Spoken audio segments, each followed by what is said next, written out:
When you're becoming the version of you that you want to be, you have to be okay with people falling away when they're no longer in alignment with the energy that you're becoming. The energy that you're in, when you get stuck there, it's often serving a need in the people around you. And then it's for you to decide, do I have the courage to let that go in order to become the higher elevated frequency of me? And the people that don't like it, those aren't the type of people that you want in your life anyway. You know, if you set a boundary and someone gets mad at it, it's because they were thinking about crossing the boundary anyway.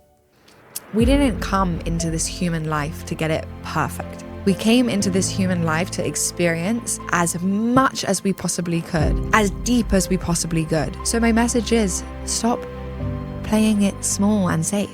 Desire more, dream bigger, do crazier shit, because there's no way that you can possibly do it wrong.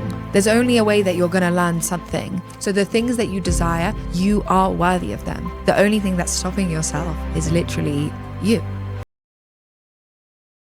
Welcome back to House of Impact Podcast. It's your host, Jenny Gore, and today, for the first time ever on the show, I'm bringing back a guest that we had. Jen Morel, welcome back to the show. Thank you so much for having me. I was just telling you I feel honored to be the first one to ever get the invite back. I want to piggyback of something that we talked about on the last episode, and it was about finding true love, and that for you to find true love, you need to become the person and the partner that you want to attract.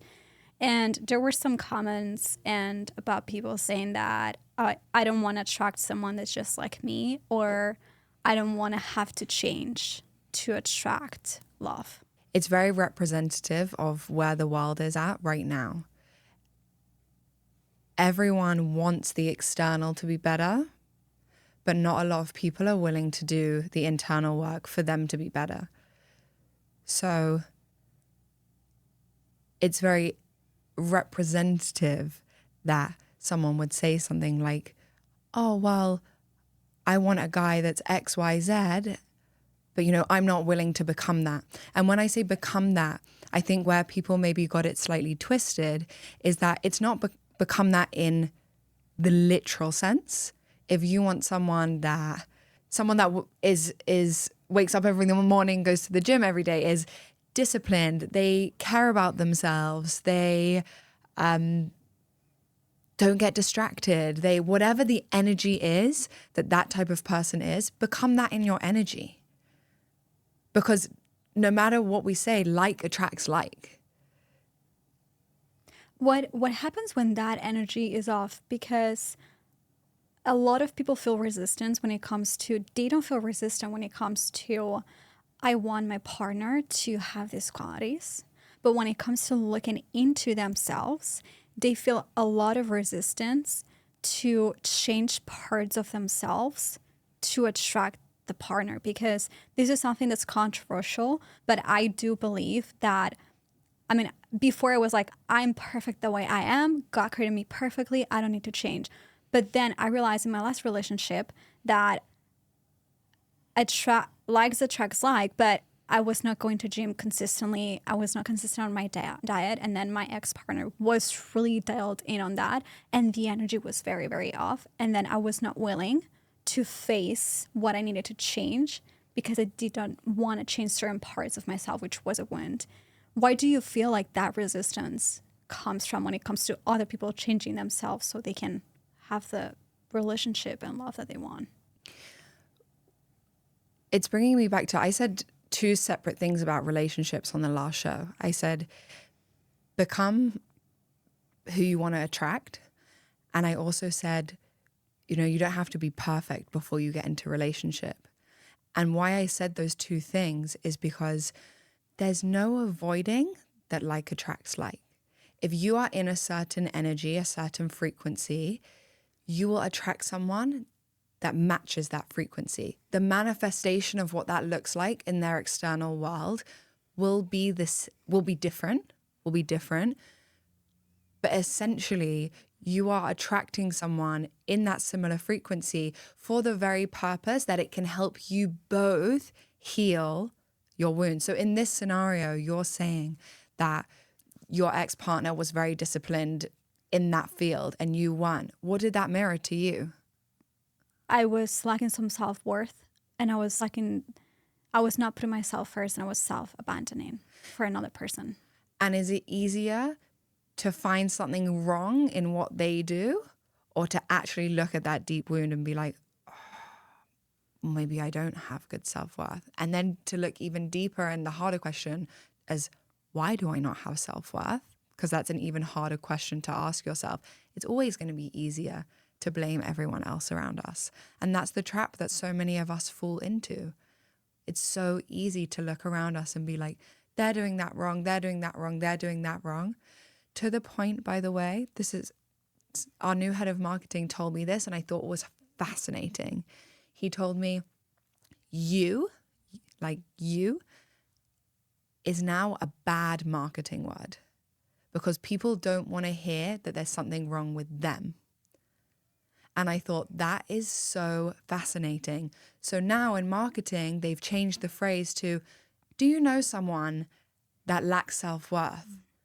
Because we as a generation have all of a sudden become so defensive, feel like we're so attacked, take everything so personally.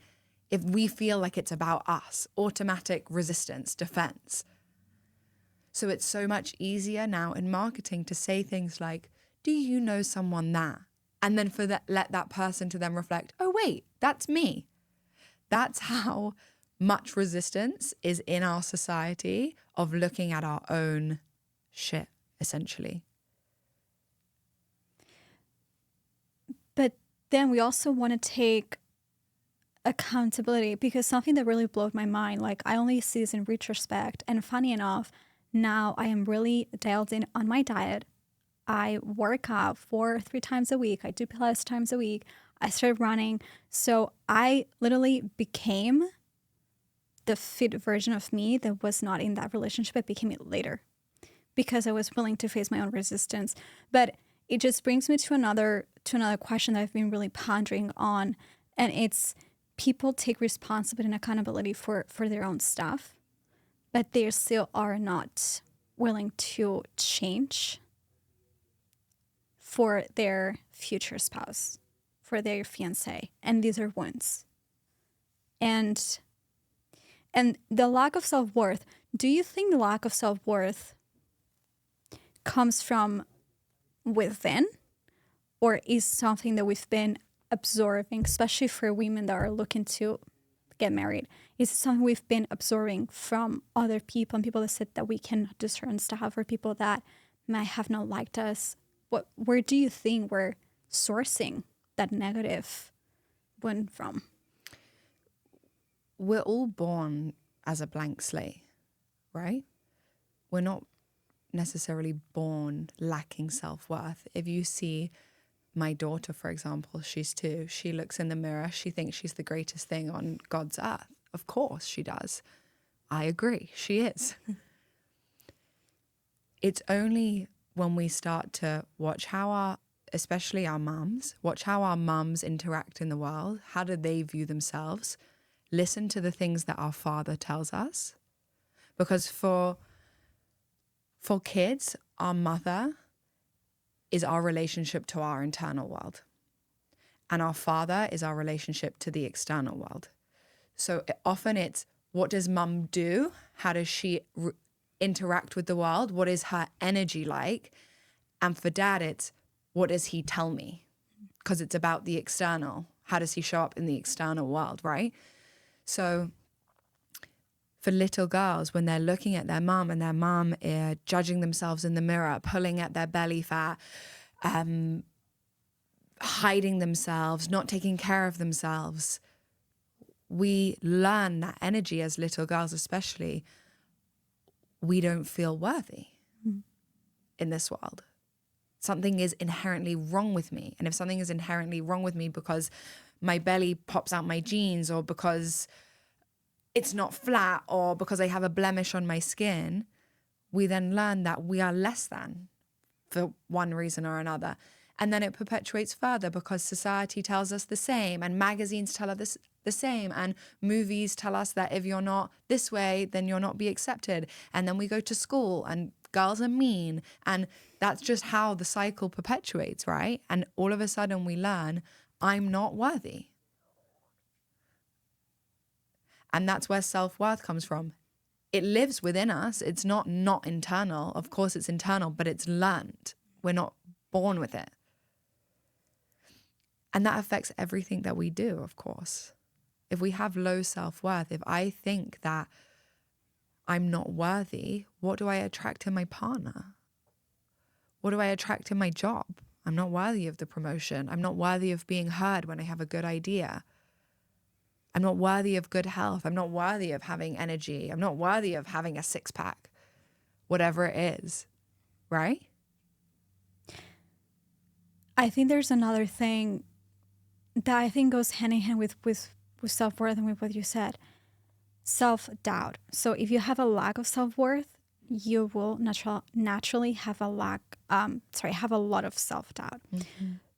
But I've also been asking myself, self-doubt, is that also sourced from other people? Because if other people keeps telling you cannot do certain things, or don't do this, or don't do that. Like when we were on our way here, that I said to you, oh, people are still giving me crap about, monetizing the podcast because it's like another self-improvement podcast. And then that breeds a little bit self-doubt that it was not in me before, but it's been sourced from other people saying that to you. And for women, lack of self-worth, and then you will have self-doubt.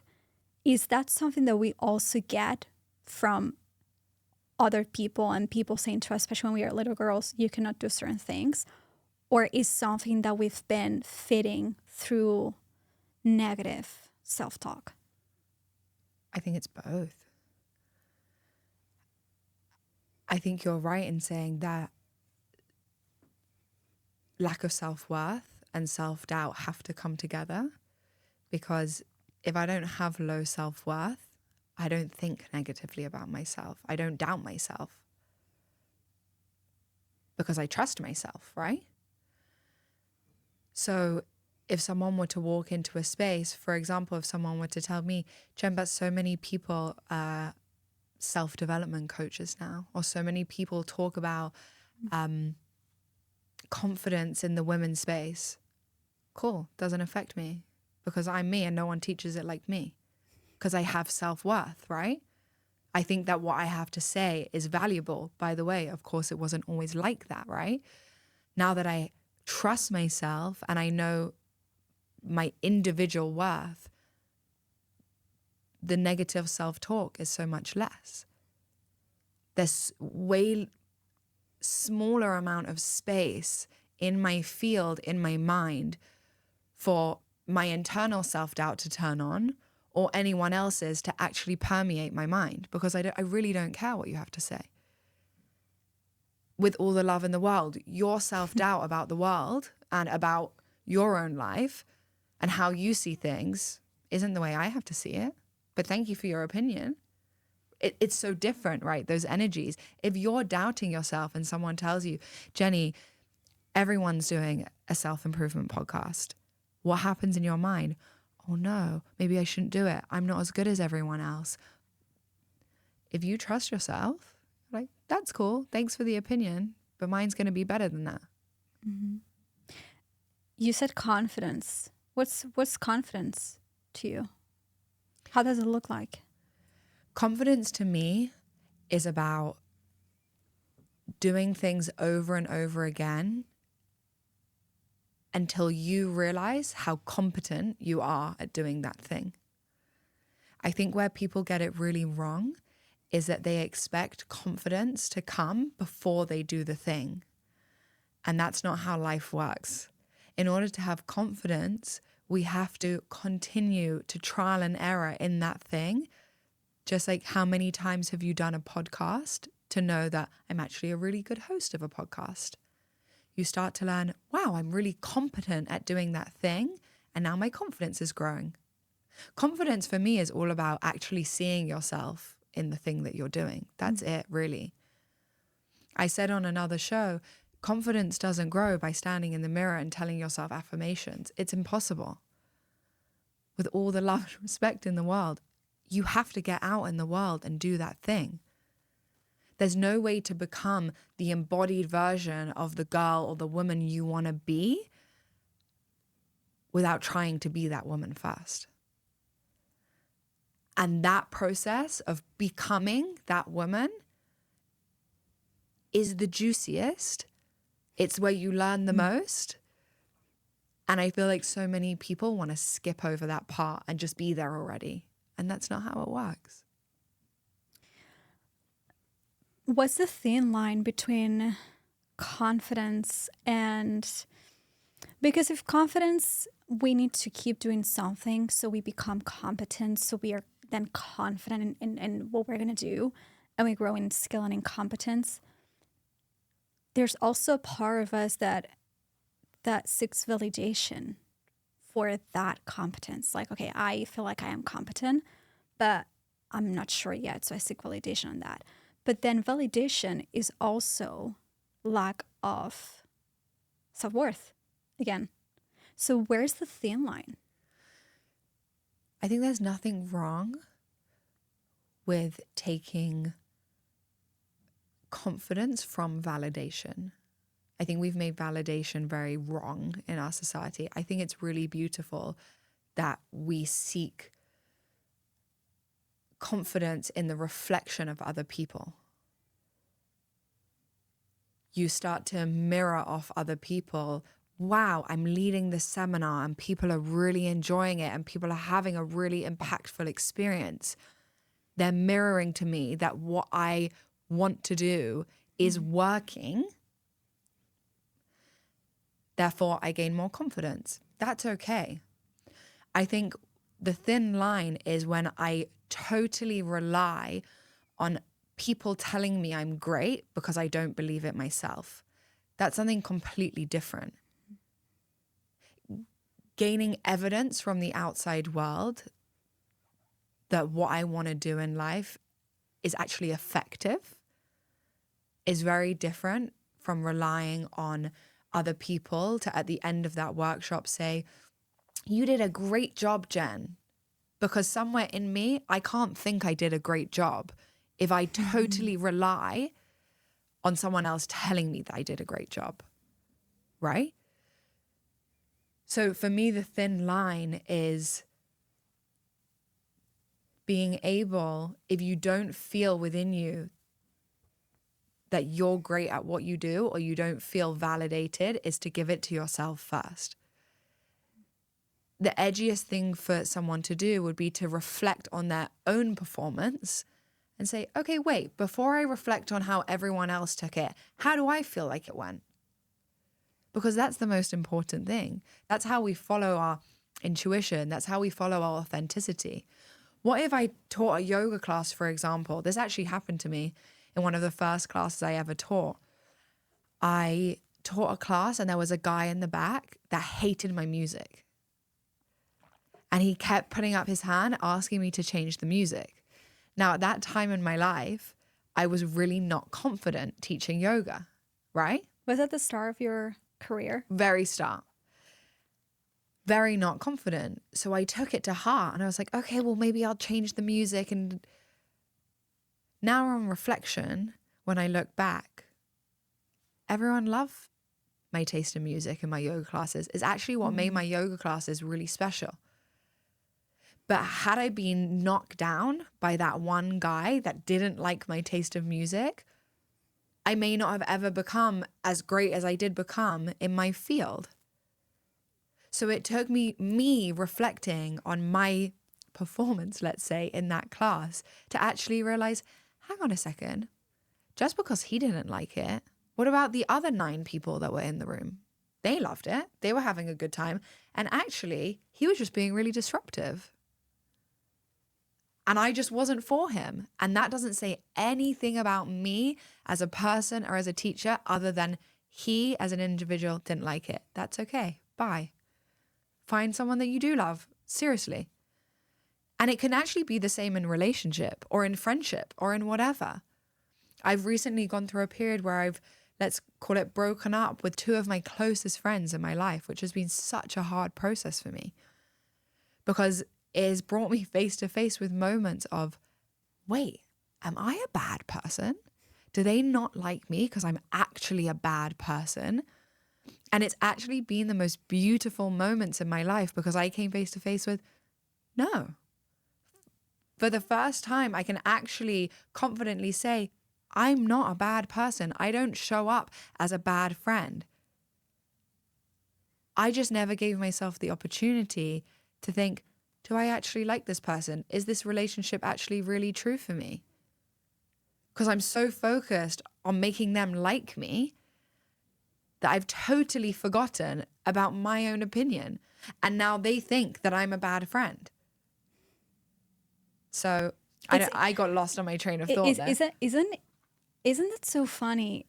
I also am going through we talked off camera and transition, but isn't it funny that they think you're a bad person when you just want to be the friend they want you to be, and then you're just stuck here thinking like, oh my gosh, am I really a bad person? Like, isn't it funny like how you just try to do things for people and they just think that, or you just think that they will think the complete opposite.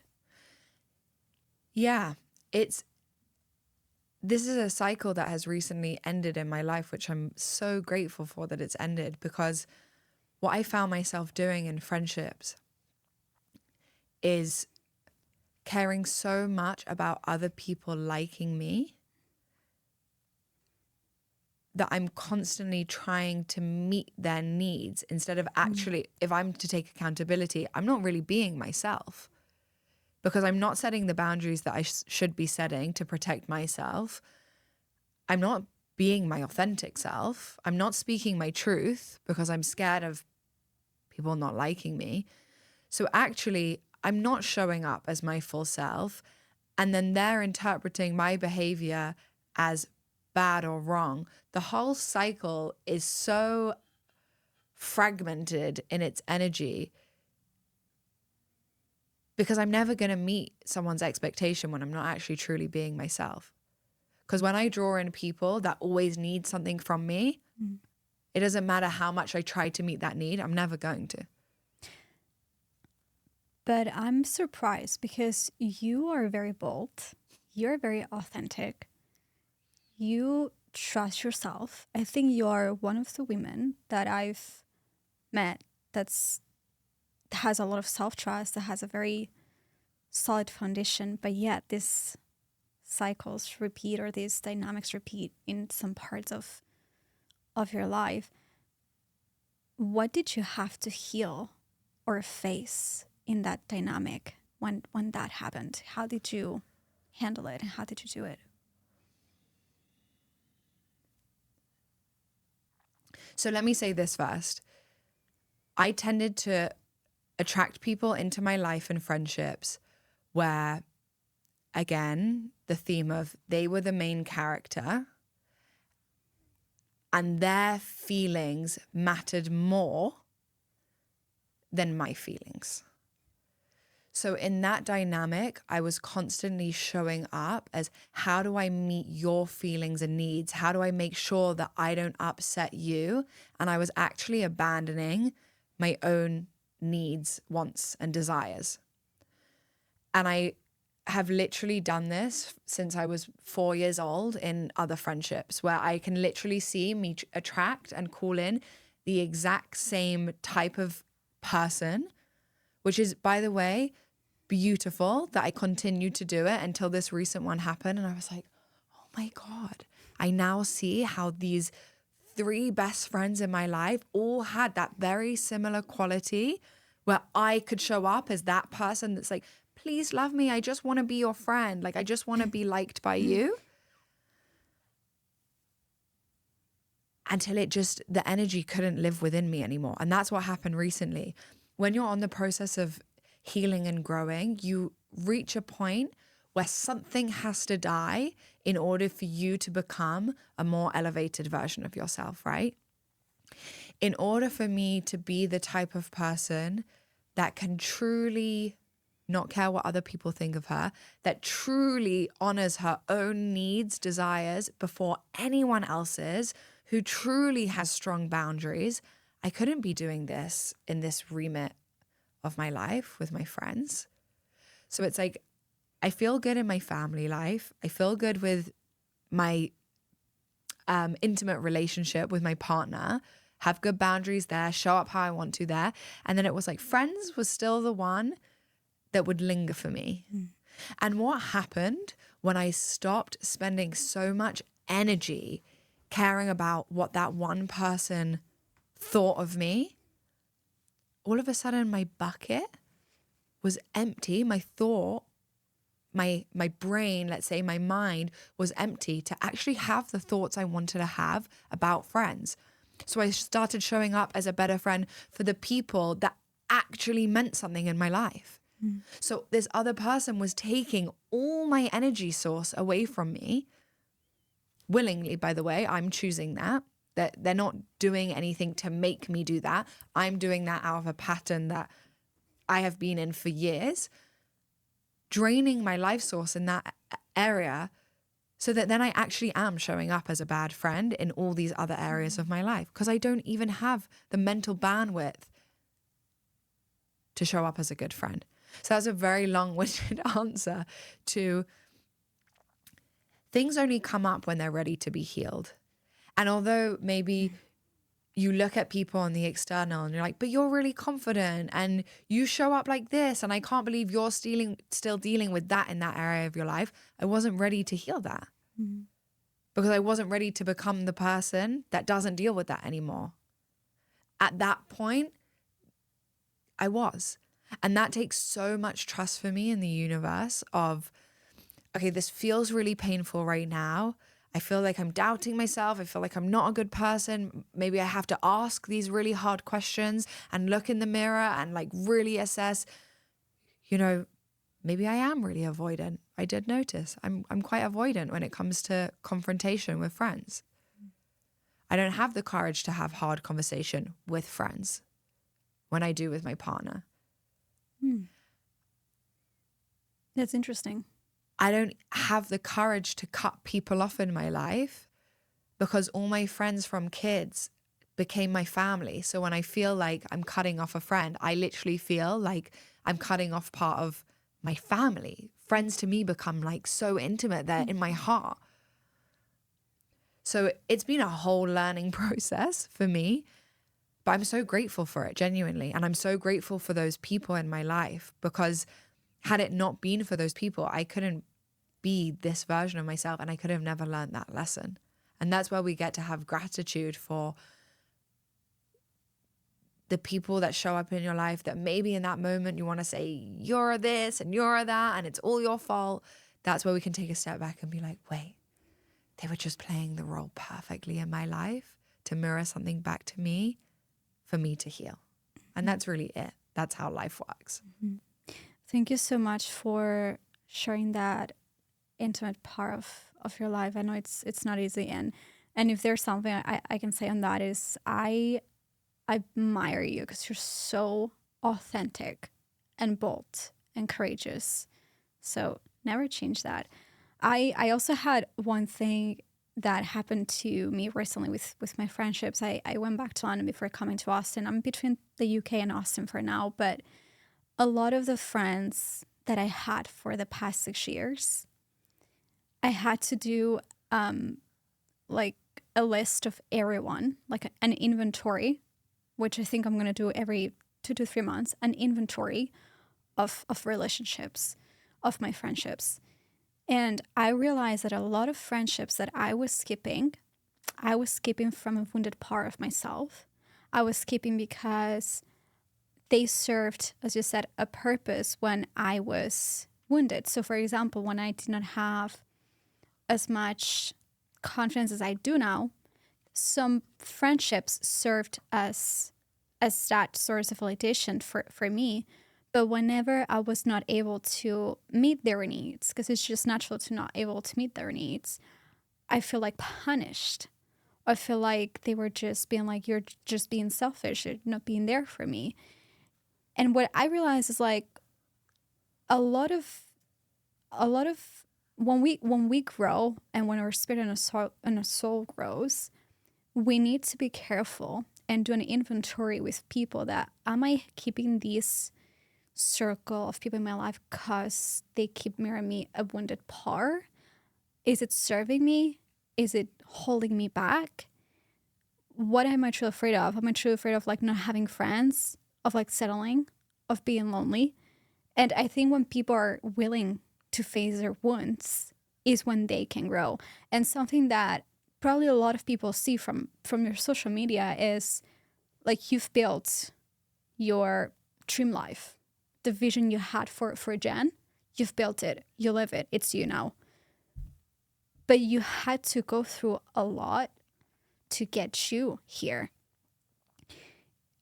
If you could say some key points in your life where each step you took was a step closer to the life that you built, the career that you built, what steps would be the ones that really change your life? And what are the steps that people can take to change their lives? Yeah. Before I answer that question, I just want to go back to something you said, which was about friendship. And I just wanted to say two things. One, when you're becoming the version of you that you want to be, you have to be okay with people and things and jobs and relationships falling away when they're no longer in alignment with the energy that you're becoming.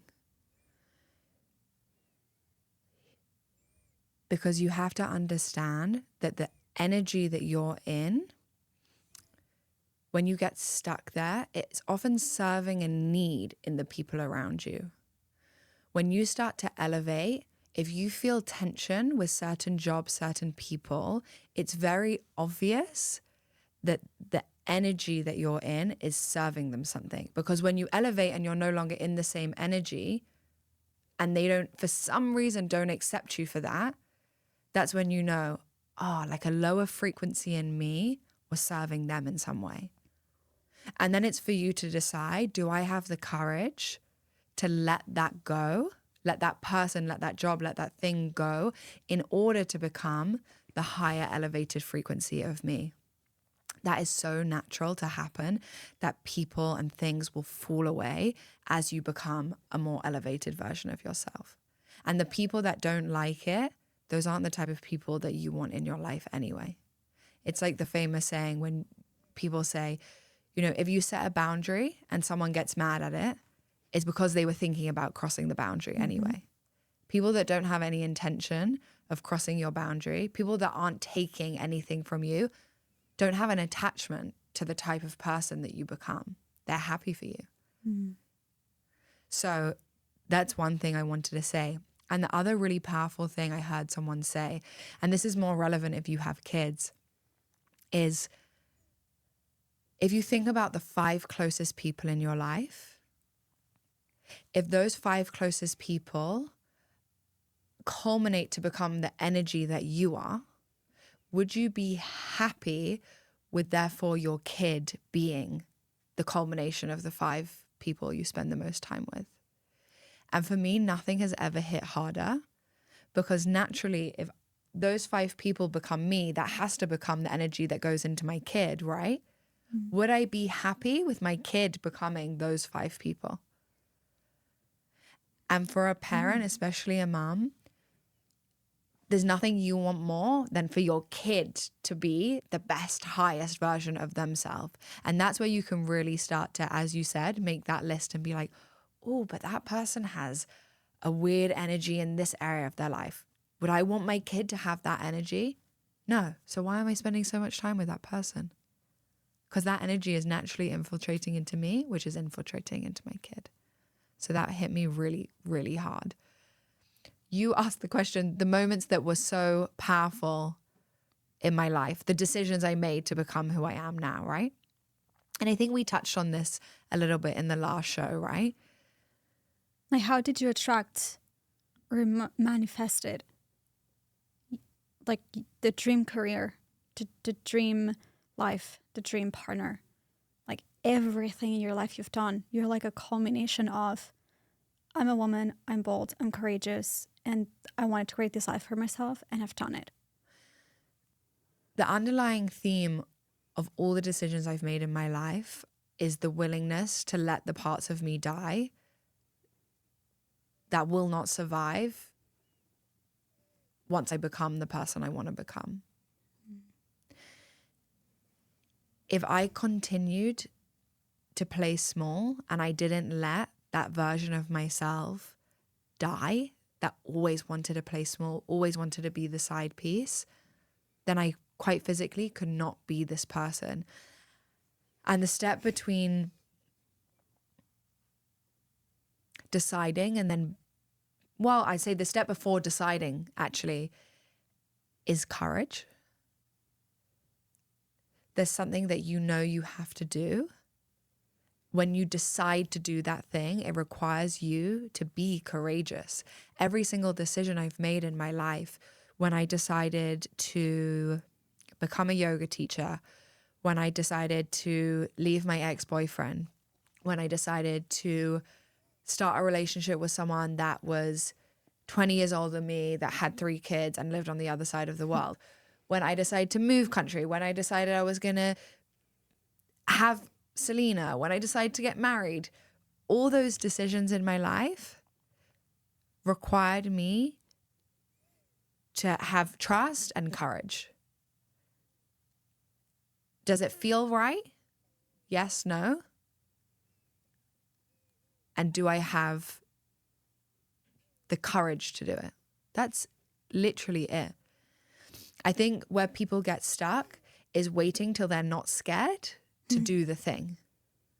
Just the same thing I said about confidence. You're not going to get confidence by not doing the thing. People want all the ducks to be in a row, all the answers to be there on a silver platter in front of them. They want all the help and guidance in the world. They want the A to Z on how to. There's no singular question that I get asked more than, but how? Just fucking do it. Let me stop you there, because I was one of those people, right? And like as you know, like I'm in a very big process of like moving continents, and sometimes I feel myself stuck in the but how. But then the more I let go of the how, and the more I lean into the thing that I'm doing, and the substance of the thing that I'm doing, the less I think about the how, but the more the how shows up in my life. How did you, or how would you say people can let go of the how on how am I going to achieve this in my career? How am I going to achieve like meeting my partner? Like, how do you let go of that? How do you let go of the how? You just do. It's exactly like what you just said.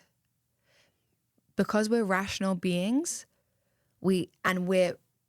everyone in society is so hyper masculine dominated. Mm-hmm. We've forgotten that we have this other part of us, this really, really special part of us called the feminine, that does not give a fuck about the how. She doesn't care because the how shows up for her. It's exactly like what you just said.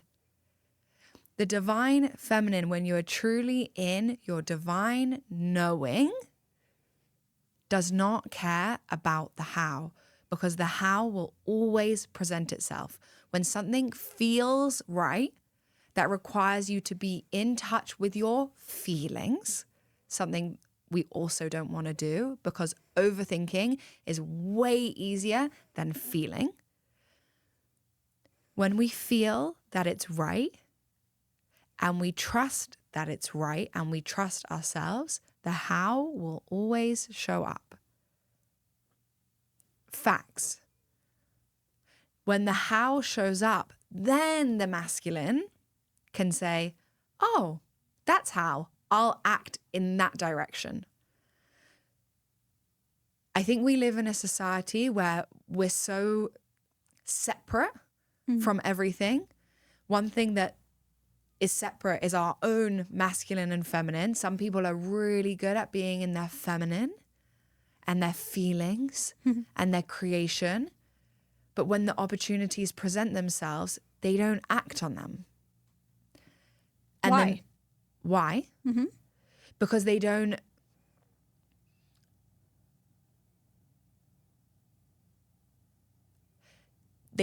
have the confidence in themselves to execute. So they get stuck. So we go back to confidence piece. Well, we get stuck in like a whirlpool of our feelings and processing and emotions. And I know people where the answer is literally hitting them in their face. They are so connected to their feminine, bless them for having that ability to be so expressive and so in their process. And they are like such talented coaches or singers or whatever, but they don't do anything with it. Because they lack that, let's call it, the masculine is the container. The feminine is the substance in the container, right? So they have all the substance and they're telling me, and I do this and I do this, and I've experienced their coaching or I've experienced it, but they're not successful and they don't make money. For me, that's like the most frustrating thing in the world, because I'm like, you have all the substance, but they have no structure or container to actually implement the thing that they have. They have an abundance of the thing, but no structure to implement. So that's someone that has a lot of feminine and not a lot of masculine. When you talk about structure, what are you referring to?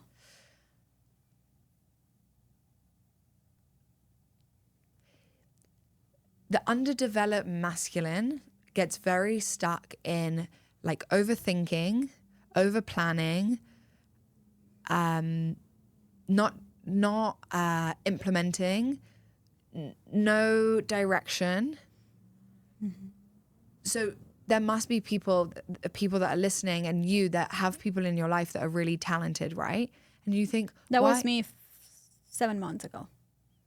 Right. Yeah. So you 7 months ago, it's perfect. You 7 months ago, what kind of thoughts were you having that meant you weren't actually making this podcast a success because you spent too long thinking about those thoughts?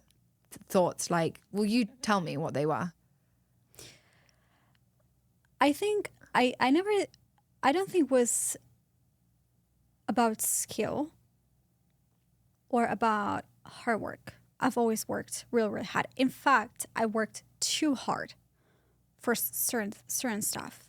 And I was working hard on it too, but I was not allowing the structure. So it was like, if I want to have this guest, I need to go and find a script. I need to go into ChatGPT. I need to spend a week putting the scripts together. And then I need to spend all of this time putting all of these things together. So I was spending all this time thinking about what I needed to do, and then how I would do it. I had no idea that I was not doing anything with it. And then one day I'm like, screw it all. Like, screw it. I'm going to grab my phone and I'm going to message the people I want in the podcast. If they get it, amazing. If not, not. I started doing that. And 6 months later, I had all the dream guests I thought I would have 5 years down the line. Because I was like, I'm not gonna sit here and just do more scripts. Like, for what? It's not even me. It's the how, but I don't need the how because it's already within me. I just need it to flow. Right. And that's what someone that's balanced in their masculine and feminine looks like, because you had an idea, you created it, you went internal to think, does creating a podcast feel good in my system? Yes, it feels great in my system. And then instead of getting stuck in this like undeveloped masculine that doesn't actually get shit done, you're like, but I trust myself. So let me just bring it into manifestation, into the external world. That's what the masculine does. That part of you takes the feminine, the knowing like you know, the creation, the intuitive belief, and just brings it into the external world. And there shouldn't really be much of a delay between it feeling right and it actually manifesting. The only thing that causes a delay is you. Because you could very easily, you wanted to do the podcast, you felt it was right. There was nothing stopping you from messaging people that day apart from you.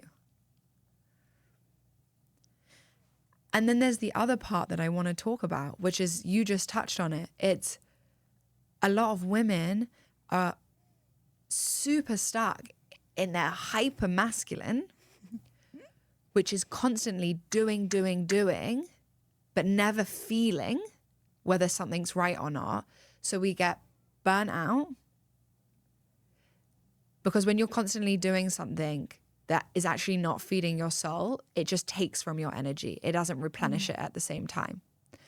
You get burnt out, you get directionless, you get resentful for your life, and you get pretty much fucking miserable, if I'm being honest, because you end up hitting that goal and then feeling empty when you're there. And that's where I feel like a lot of women could really use that connection to their feminine. And that's where we drop, going back to the very start of this question, that's where we learn to drop the how. Drop the how and start listening. If your mind is flooded with hows, there is quite literally no possible way you could hear your intuition or feel your feelings. And that's an issue. That's an actual pandemic of an issue, because that's how you end up in relationships that don't feel good, jobs that don't feel good, even in a body that doesn't feel good. I'll give you an example, and I think that this is important for women as well. We live in a world now where working out is really trendy, right? Mm-hmm. Hitting the gym, getting a nice ass and like tiny waist, and super trendy. Cool. I was in a space where I was climbing, doing yoga, hitting the gym, walking, and I would get into these cycles of feeling so burnt out. And I was, why am I so burnt out? I can do it for 2 weeks max, and then I'm on the floor, because I wasn't listening. I was just pushing through. And now I'm in a space where I'm actually healing my body from the inside out. My adrenals are shot. My thyroid is fucked up, because I never listened when my body told me it was too much. And that's where I feel like women can take a moment, because we are not like men. We have a cycle that is not like men's. And so for women in your health, it's so important that you actually listen to what's going on inside of you. There's times when working out is great. There's times when a yin yoga serves you much better. And it's about knowing that and actually listening to yourself and not guilting yourself because you didn't hit the gym or you took a whole week off. That's okay. And it's actually better for you.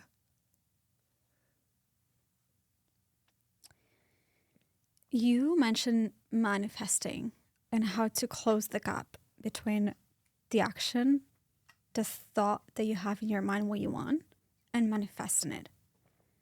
How do you do that practically? Because on another podcast, I think it was with Danny, he said that's something that you do very well is manifesting. And then you also talked about how creating wealth and creating money as a woman goes hand in hand with manifesting as well. How do you close the gap? How do you go about that? Well, this is what the process looks like. You have an idea and you intuitively feel it's right. You have the courage to act on that idea. And in that process, resistance comes up, right?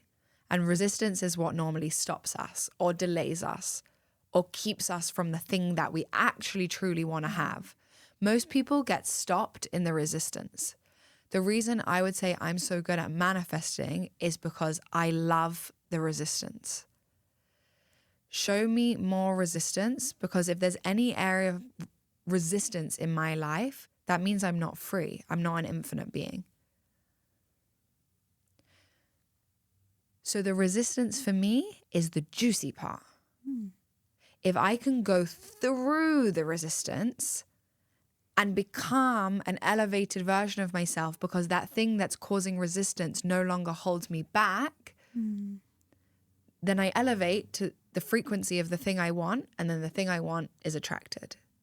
It's like a game. I think what most people don't understand is really not that complicated. It's like life is like playing Super Mario. It literally is. And sometimes it takes you to do that level over and over and over again, like I was doing with my friendships. I had to do that 3 really hard times over the course of 25 years to pass that level. I didn't see it yet. But in moments where I think for women in their career especially, we have a thought, we want to do something about it, and we get stopped in the resistance. So many people will get stuck in the, I'm not good enough. I can't do it. I don't have the resources. But how? But when? But who? Yeah, I don't have the resources, a big one, because they feel like, yeah, I want this, I have this passion and this intuition, but passion won't pay the bills, or I need the money to make this a reality. It's a vicious cycle. And that's where you get to ask yourself, why do I constantly find myself in a loop where I'm in debt or money doesn't show up? What in me doesn't believe that I'm worthy of having worth?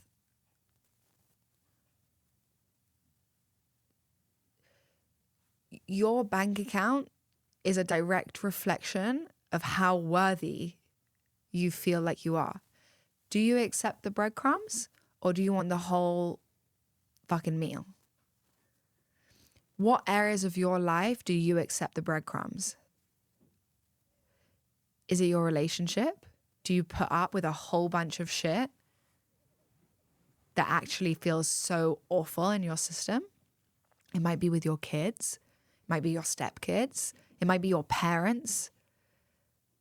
Where in your job, where in your life do you vibrate in the frequency of not being worthy? Because there's quite literally no avoiding the fact that if you don't have money in your life, somewhere you don't feel worthy. But what about not attaching your worth and identity to money? Because I feel like that's like a slippery slope to go into. Because that way is backwards. If I think I'm worthy because I have money, then I'm never actually going to necessarily feel worthy. If my life is a reflection of how worthy I feel, what kind of partner do I have? What kind of life do I have? What kind of clothes do I wear? And I know this is where people get stuck, and maybe I'm going to get shit for saying this, but it's okay. I've had this conversation with a friend about designer clothes, for example, or a designer bag. It's not about owning the thing. Again, people get so confused about this. People buy the thing to make themselves feel worthy. If I have a Louis Vuitton bag, then people will think I'm rich, and then people will think I'm worthy of being rich. No, that's not how life works. When I'm in this space where I feel so worthy and money flows to me, and the designer things that feel luxurious and vibrate in a frequency that is luxurious, is it okay that that's then the byproduct of what I decide to buy and what clothes I decide to wear? Yes. The frequency of the item is different, and that's okay.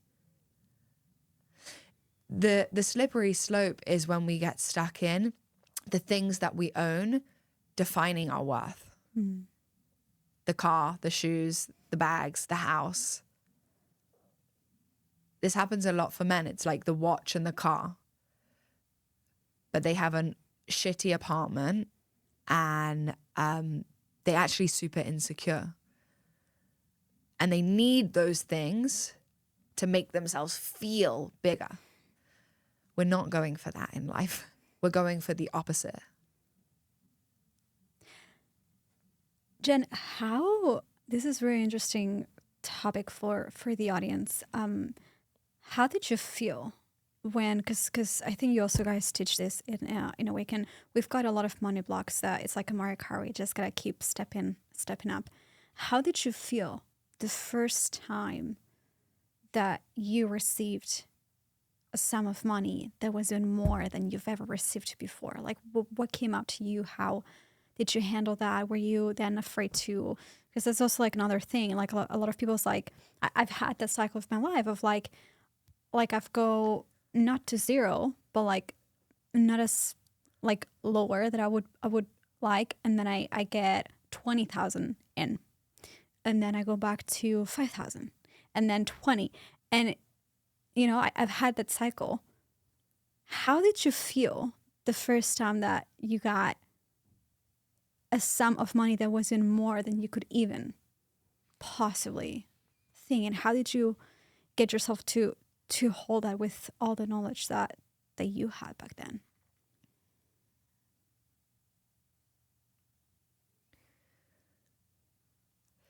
It's bringing me back to a moment when I was more in the yoga influencer space. And so a practice I have always done since I was quite small, to be honest, is writing things down like they've already happened for me.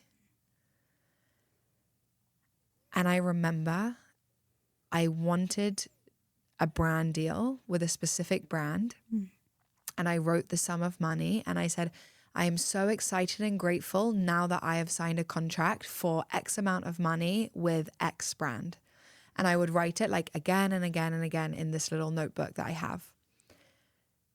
And I kid you not, 2 months later, I signed a deal with that brand for that amount of money.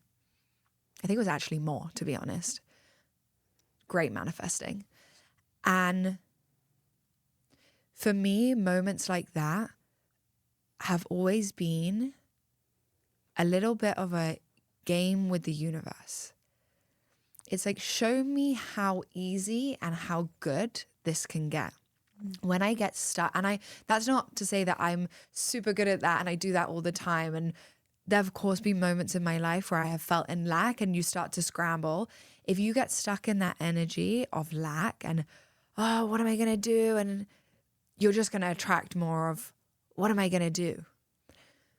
So a practice that I always go back to is staying in so much gratitude, true gratitude, that feeling of like, oh, wow, I can't actually believe this is happening in my life.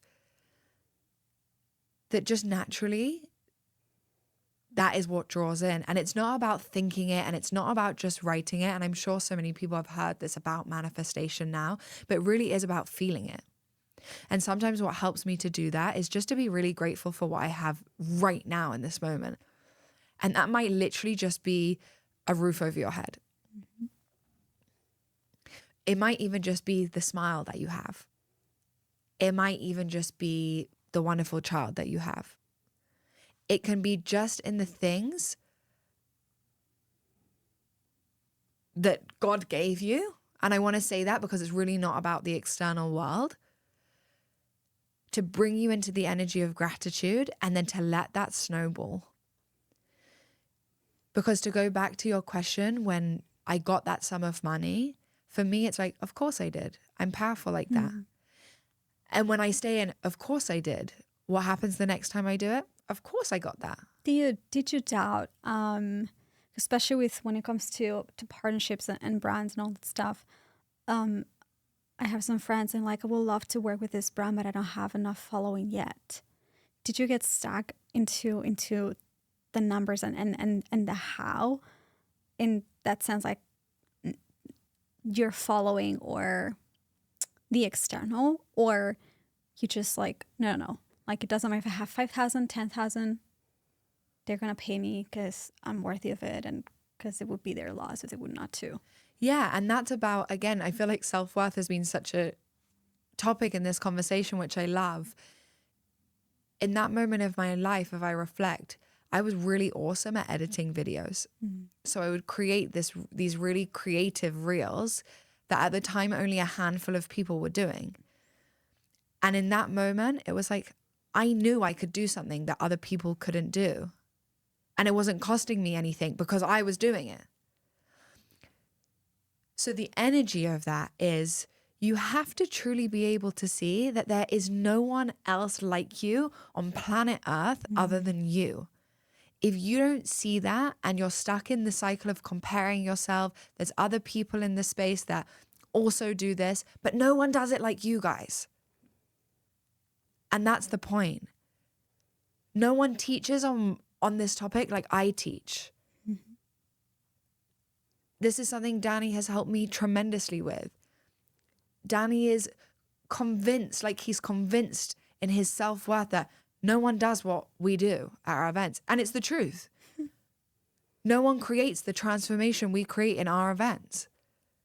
And we don't say that from a space of like, oh, we're so cocky and we're arrogant. And no, it's genuinely because we know our worth and we know our value. And because we want you to too. There's no ways that you're going to attract that partnership of your dreams when you think Joe Blogs does it better than you. Because what energy are you sending the universe? What are you telling it? That the deal belongs to Joe Blogs. So whatever you have to do, whatever you have to feel, whatever you have to get rid of in order for you to truly believe that you are worthy of the thing that you so deeply desire, you have to do that. This has been a very insightful conversation because I think it has shed a lot of light on not just women, but like men too, and a lot of people on I am worthy of getting the things I want to get. Is there like a final message that you would give to the audience? Yeah, the message I want to give, and this is really something that has been hitting me so hard recently. We didn't come into this human life to get it perfect. We came into this human life to experience as much as we possibly could, as deep as we possibly could. So my message is stop playing it small and safe. Desire more, dream bigger, do crazier shit, because there's no way that you can possibly do it wrong. There's only a way that you're going to learn something. And that is literally the purpose of you being here, to learn and to grow and to expand your capacity. So the things that you desire, you are worthy of them. The only thing that's stopping yourself is literally you. Thank you so much, Jen, for sharing so openly, for being so intimate with us here today. Is there anything you guys have coming up that the audience should know about? Danny and I just recently relaunched our podcast, Finding the One, which is all about our relationship and really finding the one within yourself. And as always, we have our Awaken events, we have Heal. So that's all on dannymorel.com. And you can see everything that we've got coming. Amazing. Thank you so much, Jen, for coming. Thank you for having me back.